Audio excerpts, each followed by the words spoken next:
I'm Dr. Ahmed Al-Farra, Head of Pediatric and Maternity Department, Nasser Medical Complex.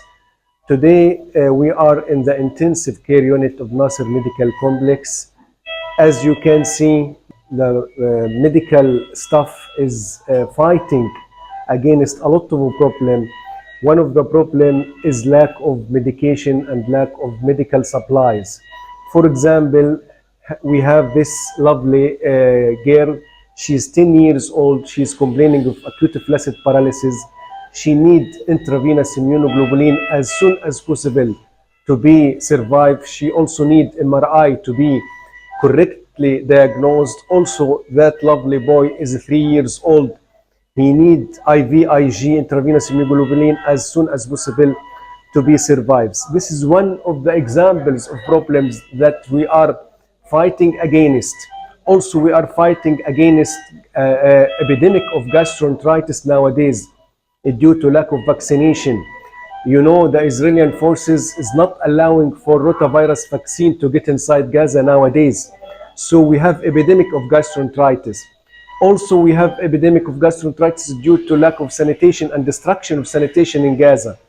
The mixing of water that we are drinking with the sewage, this is affecting the health sector in Gaza, and this has increased the cases of gastroenteritis. Also, we are fighting against meningitis. We are fighting against malnutrition, which is one of the most catastrophic situation and most serious problem in Gaza nowadays. So again, we don't want to look through the eye of the needle. We don't forget undermining the foundation of health. That health sector was completely destroyed in Gaza. 85% of the health sector in Gaza was completely destructed by the occupational forces during this war. We don't forget that nearly 50,000 of children in Gaza nowadays are orphaned due to loss one of their parents, either mother or father. We don't forget that nearly 10,000 of children in Gaza are waited for evacuated nowadays in Gaza. Everything in Gaza is difficult. Everything is incompletely achieved due to closing the borders, due to strategy of the occupational forces.